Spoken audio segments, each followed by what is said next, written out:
Sorry for the short video this week. I am out sick with COVID. Hey, welcome back to Papa's Custom Cars. We learned a little bit more about our bead roller by using it the first time ever, or using a bead roller the first time ever. And I'll go into that here real quick, and then we'll roll a couple more beads and see if we can't get this panel right. And then after that, this will be a real short video. And then I'm going to do an unboxing of a bunch of parts that I've purchased over the last 2 or 3 years. For the front end and the front suspension. I just got the last piece in on my front suspension, so I want to unbox all that for you so you guys can all see that. But for now, we're going to do a real short video on what we've learned on this bead roller so far. So stay tuned and let's get to it.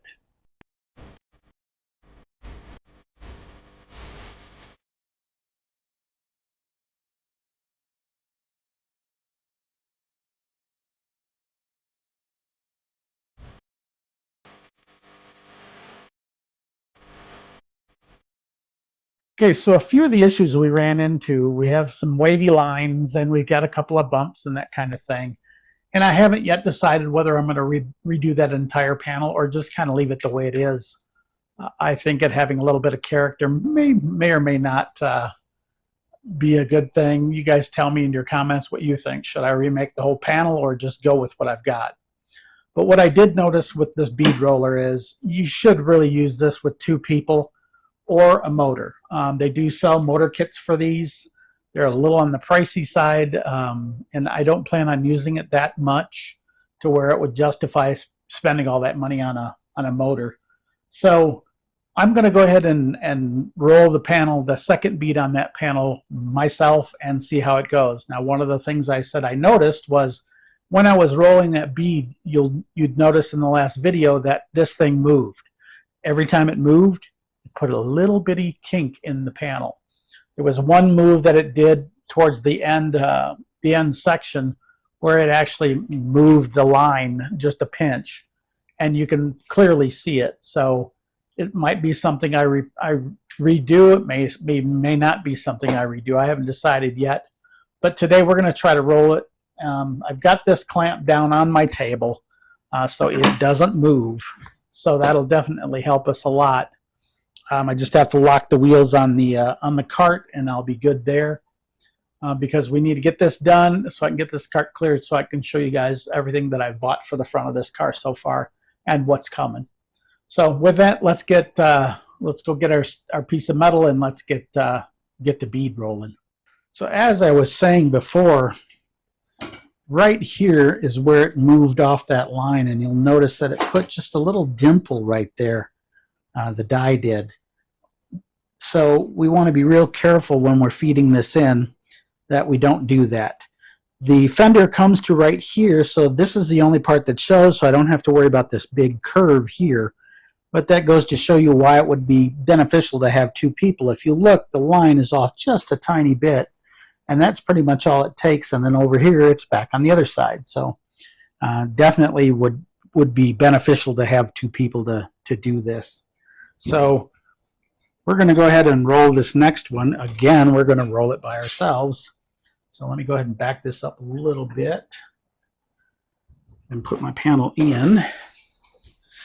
And my bead starts about right there. So we're going to go ahead and, oh no, it's in the way.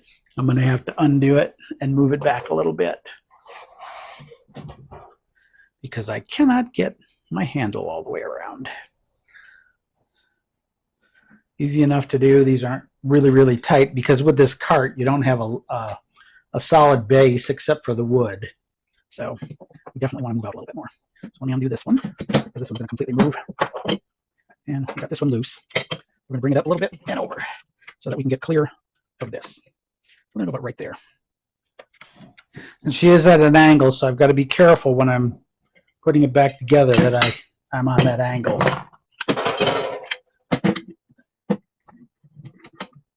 And these are just snug. Like I said, it's clamped onto the cart. The cart isn't really strong, so you don't want to crank on it. And we can't be that close because I think, yeah, we're going to hit with the handle. So let's back up a little bit. Let's put a little more. There we go. We can actually back up quite a bit and come from this side so that we're almost flat on this end, and we don't have to worry about the crank hitting the clamp. Like I said, we're just using this to stabilize everything, so that's good right there. And then she went all the way down. That's not going to work either, because we want to keep it level, or as level as we can, I guess you'd say.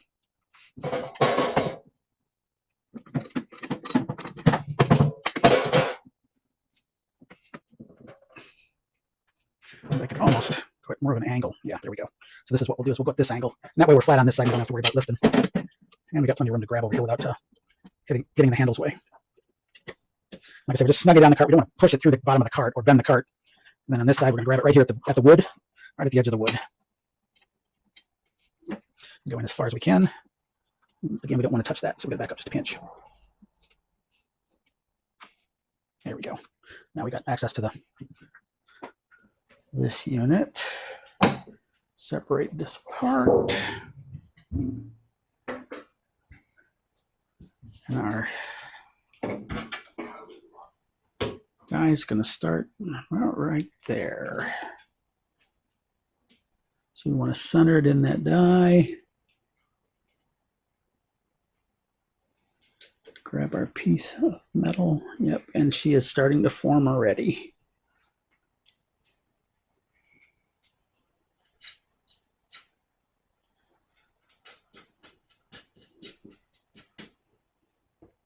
Okay, now let's lock it down. Figured out that's what these bolts are for. Once you've got it tight, unless you want to go back and tighten this bolt down here, which you can, but this will lock it in place so it doesn't move. And we've got to make sure we stay within our line, and that's the hard part. And that's where two people would come in really handy, because you'd be able to keep it on that line. But hey, we're going to run with it.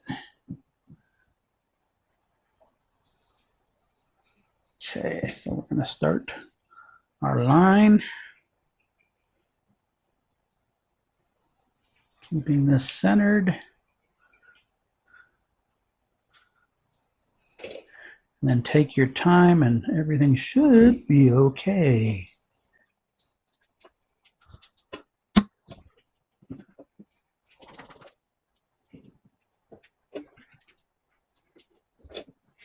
Now this line is going to look like it's a little bit off down there at the bottom, so it is what it is. We seem to be okay there.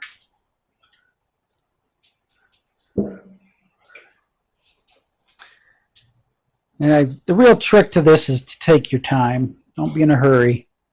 That's what I was doing on the other one, is I was in a hurry, so. And then remember, the panel curves as you're rolling it, so this is in the way.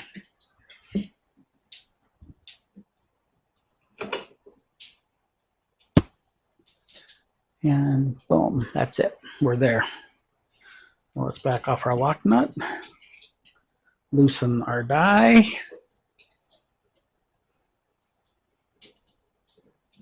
And that's a much better line there.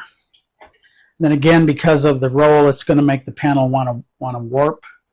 We are a little bit wonky over here again, but like I said, it kind of gives it character as far as I'm concerned. So let's smush it out a little bit, shall we? So again, just putting the panel a little flat, twisting a little bit. That gives us that. And like I say, it's not perfectly straight, but it definitely gives the panel some rigidity. Now the question is, do I want to roll one through here just to add a little more character? And I think I'm going to pass on that for now. Maybe we'll come back at it later. But again, make sure the unit is secure. It should be standing up. I don't need it standing up because I'm within 2 inches of the edge on both these pieces, so it's not a big deal at all. At least for me. So that's kind of that. And we'll go put her on the car and we'll see how it looks.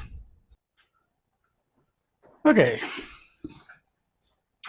Okay, so on the car we just fit it into the slot there. And it does fit better now because it shrunk up enough to where it fits real well in here. You may have to trim a little bit. But as you can see, catches the edge up here, rolls along with the edge, so everything is hunky-dory. We will have to, definitely going to have to get the hammer involved in this because of the curve we put in it. But this is laying down perfectly flat, so we're okay there. So we would we'll tack around the edge as we go and starting back here, start tacking this area, and then as we move across the panel, we'll hammer it down so that it fits into there real nice. But let's get that back up there and put the, just like that. Where is my magnet? Ran off.